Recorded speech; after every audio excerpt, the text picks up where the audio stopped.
Hi everybody, this is Kevin and welcome back to another manga review. And today we're going to be taking a look at Fairy Tail with volume 40 from Hiro Mashima. Can you believe we're already on volume 40? I mean, holy crap, dude. But yeah, this series continues to get better and better. The Grand Magic Games was awesome. They're essentially over. There's a little bit of aftermath, of course. I mean, the games were over, but now the epic battle against the dragons has begun, and that gets wrapped up in this volume, and we get the start of the next arc. But some great stuff, man. Some great battles. I love the reveal of having Cobra join the battle in the last volume. And of course, there were 7 dragons on the battlefield, and that means 7 dragon slayers. But before Cobra joining, there's only 6 of them, so people are like, oh, who's the 7th dragon slayer? And then Cobra comes out, I hear you loud and clear, Natsu. So we had that epic moment. We had, some great fan service moments with Lucy flying around naked, which I love that shit.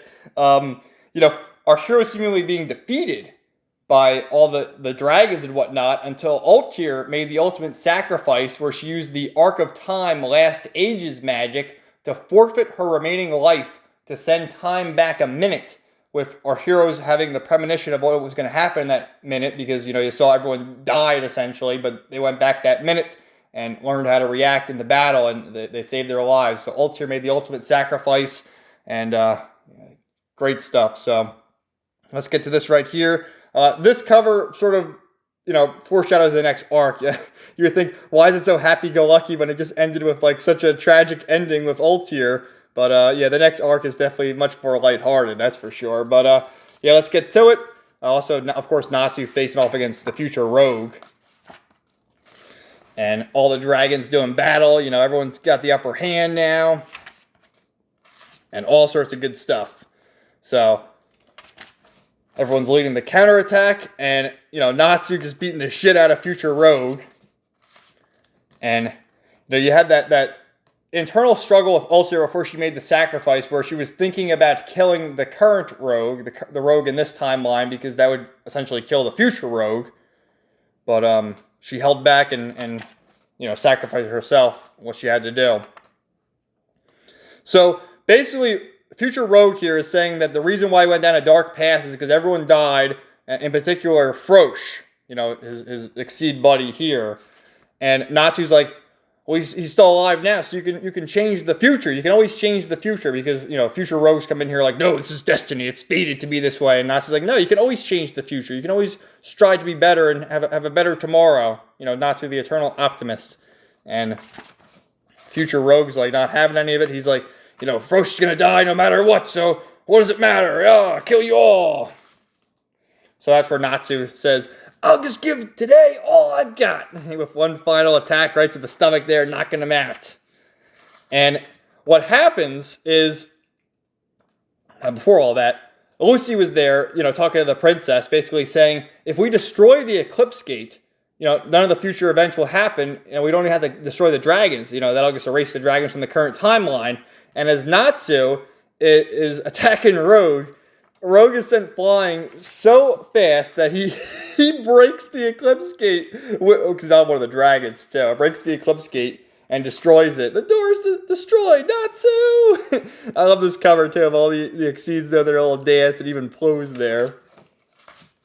But he destroys it, and Rogue is vanishing into the past, I suppose, along with the dragons. And Atlas Flame became Natsu's buddy. So, that's just that. And they're smiling on as they disappear, and some great stuff. So yeah, even Atlas Flame, because he became buddies with Natsu, I will not forget you, Natsu Dragneel, child of Igneal. Thanks, mister. They're finally gone. We did it. And all the evil little dragons are disappearing as well. It's like, yeah, we did it. It's victory. We did it. And then Cobra, I don't like it. Because all the Dragon Slayers are kind of salty here because, yeah, they're the Dragon Slayers, but they didn't kill a single dragon. How can this be seen as a victory? So as Future Rogue is disappearing, he says, the Rogue I know will never become you. And the Future Rogue, that shadow sucked me in. On the day Frosh died, that was the day. That shadow and I became one. And Rogue here says, in 1 year, tell the other me to protect Frosh. A year from now, Frost will be killed by... Dun dun dun. Natsu knows, but we don't know. That's the reader. So, the future Lucy, who died protecting the current Lucy, disappears along as well. But wakes up in her normal gear. And a really great scene here, I love this scene, where she wakes up on this plane. And here's Natsu, "Hey, Lucy, hurry it up over there, will ya? Everybody's waiting for you. We're in the middle of an adventure here."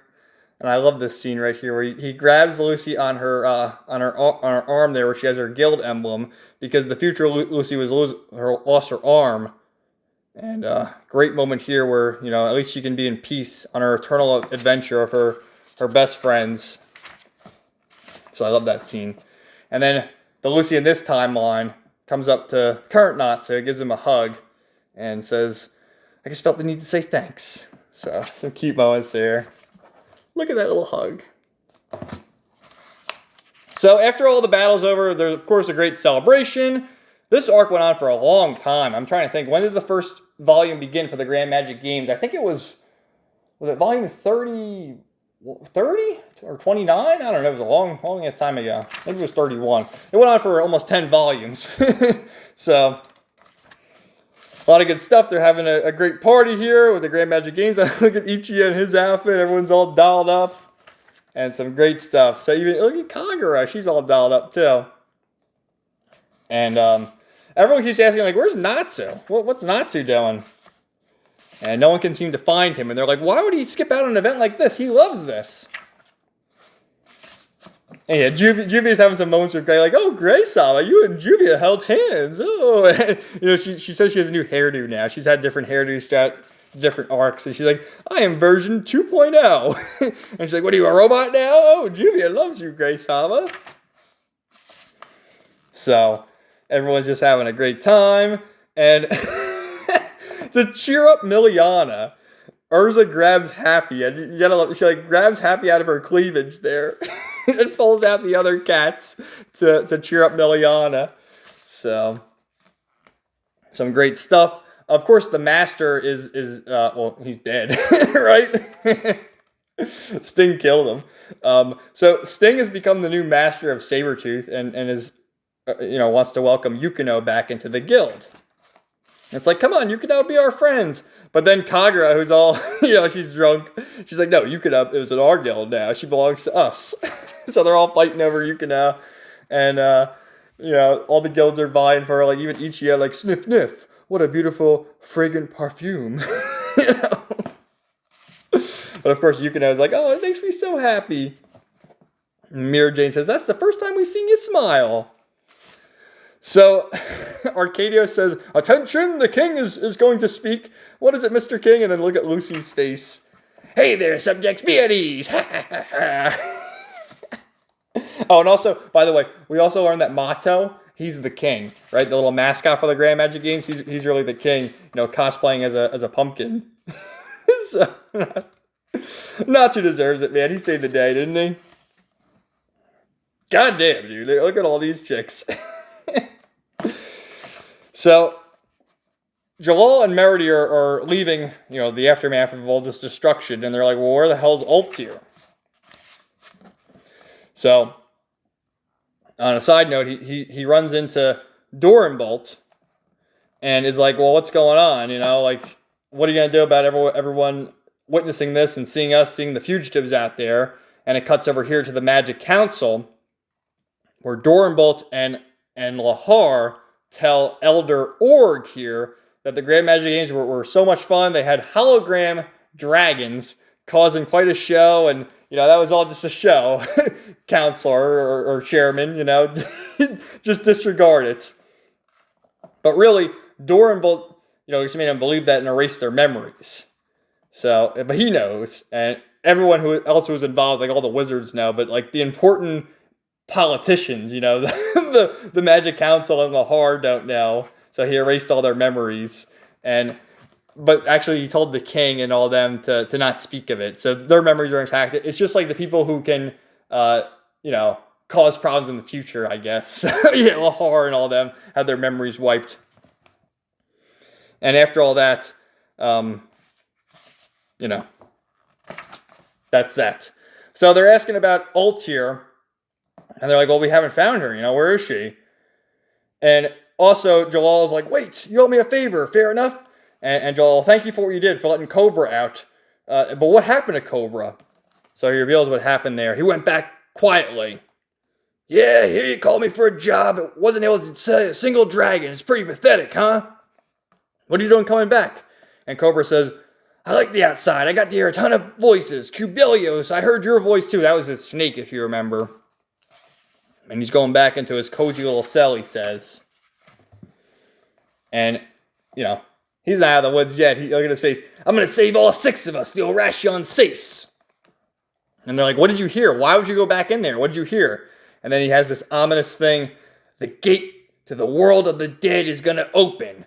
Until that happens, you better not mess around with my memories. Oh, so he knows, man. He knows what's about to go down. So, they can see the fact that he's talking about Tartaros, the 3rd Dark Guild in the Balm Alliance. He's part of Orashion Sace, Grimoire Heart, and the gate of the world of the dead is Tartarus. So get ready for them. And as they're walking, they find this old lady who says, would you be Jalal and Merity by any chance? A woman asked me to deliver this message. And it turns out it's from Ultir, who basically tells them that, I had to sacrifice myself to save everybody, but you two keep on living and strive to be the best and hold the ideals of crime sorcier and atone for your sins. Live on for me. Keep fighting. And, Merity starts crying because Ultir was like a mother to her. So as that's going on, the fairy tale gang is on their way back on this carriage. Natsu's going to hurl. But as that's going on, this old lady is walking there, and Gray notices her, and he looks at her. And also, this old lady is noticing, like, the beauty in life and all the lights of the sun shining down on them.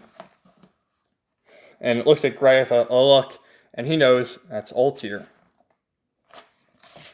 So, with sacrificing her life, ages her to close to death's doorstep. She's an old lady. She can't really use magic anymore. Magic that steals time. Both mother and daughter for me. Why would they?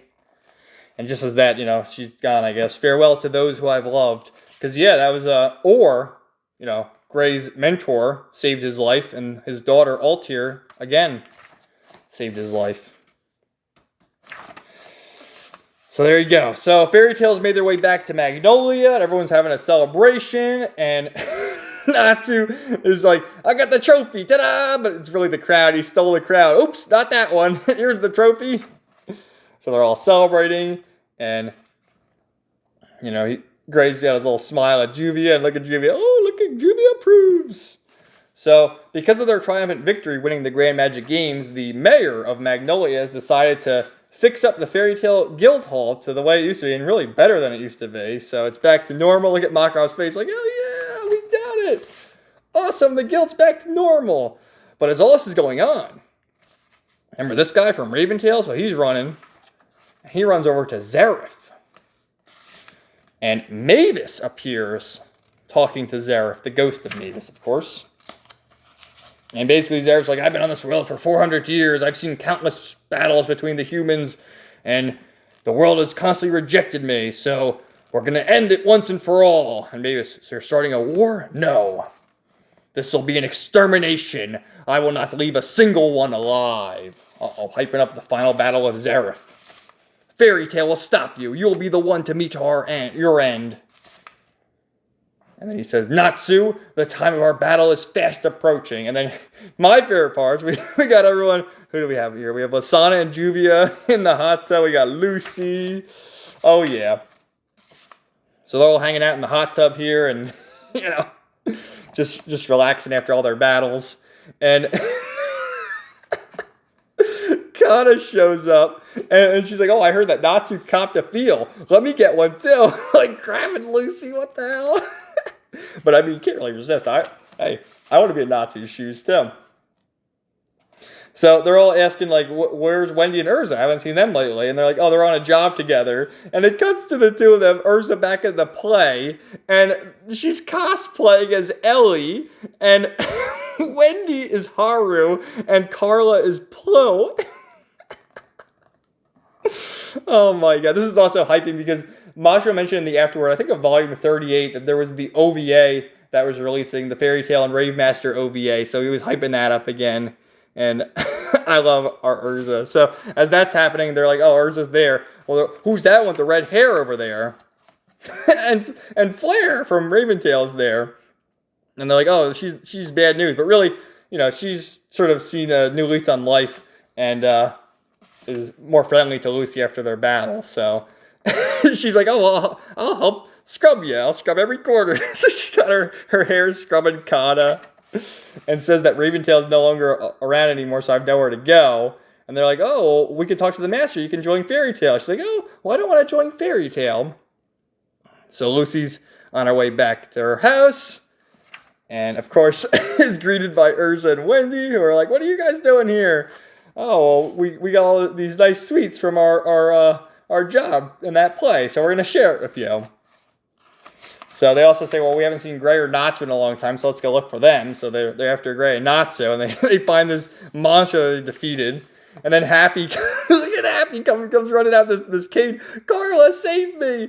And these two knuckleheads, Gray and Natsu, are just beating the ever-living hell out of each other. And Urza's like, all right, boys, you got to settle down. And they punch Urza in the face. And they're like, oh, no, we hit Urza. Look at Urza's face there. How dare you punch me, you insolent fools.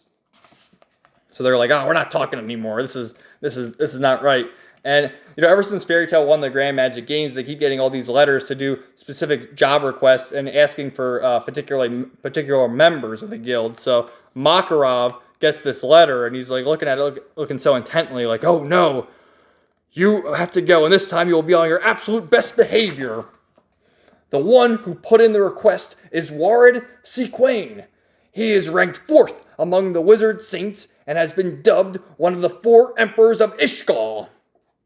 So wow, one of the 4 emperors of Ishgal, Warid, has called forth Gray and Natsu to do a job request.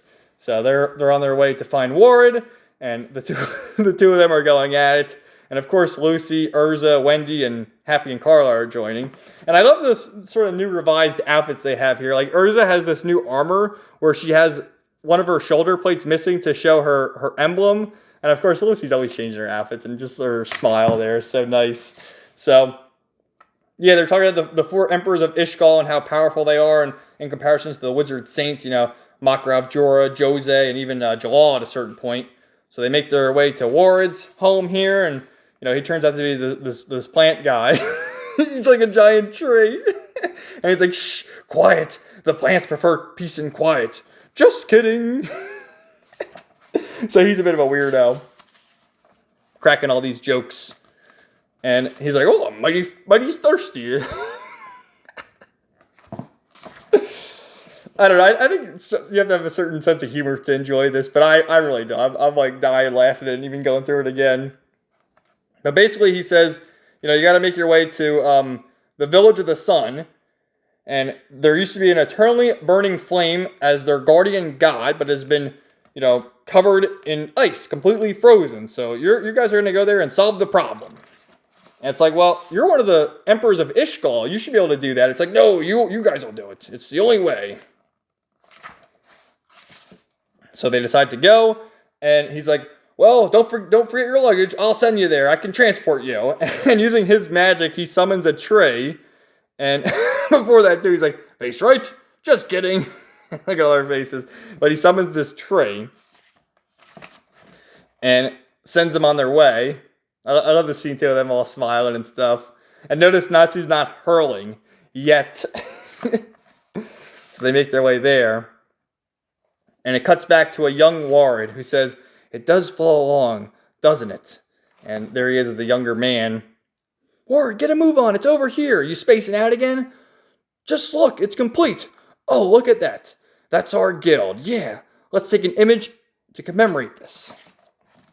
It's the birth of Fairy Tail. And would you look at that? It's Warid, Precht, Mavis, and this guy right here is Yuri, who is Makarov's grandfather. Or sorry, Makarov's father.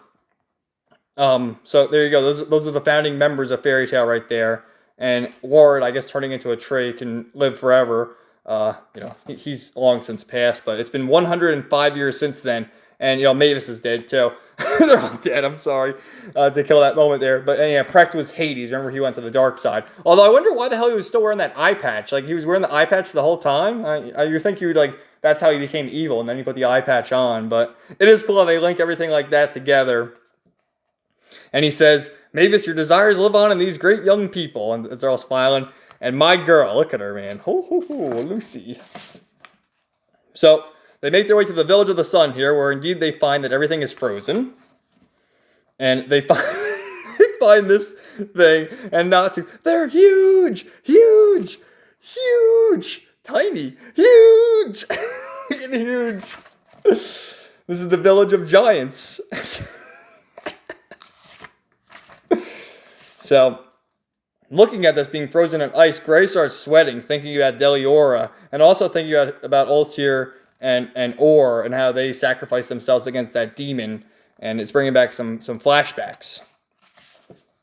So Natsu tries to burn the ice, logically, but does nothing, because the ice has a different kind of feel to it. And then they're ambushed by this group of people. Someone beat us here! And this is the treasure hunting guild, and called Sylph Labyrinth. And they're looking for the treasure of the eternal flame. So they're kind of like a jobber group, but they're here nonetheless. And they're like, no, you're not going to get that treasure before us. So they're going to fight them, and they're like, no, get those treasure hunters, go! And they actually reveal it goes back to previous volumes with the moon drip, which is what they used, on volume 3, volume 4, back on Galuna Island. So it's cool that they're referencing all these old things. But then it cuts back over here to this guy saying, treasure hunters and wizards. And look at that ominous smile. And would you look at that? Minerva has joined the dark guild Succubus Eye. And they're after the flame as well. So these guys are running away. And, Urza stayed behind. They're like, what's Urza doing? And she's like, oh, she stayed behind to look for more clues. And they're imagining what she's doing. Why are you frozen? As she's attacking the giant. Yeah, but why are they frozen? Well, we'll find out soon enough. I'm all fired up. So we meet these characters, Hammer, Rala, and they're really no match. Sword, Hiroshi, and there was the sniper rifle guy, because, where was he? He starts firing at him. Yeah, Sniper Drake. And they're like, he has a gun, what's he doing? So, but she calls that Sagittarius. And it ends with, a little cliffhanger with, our heroes getting attacked by the treasure hunter guild.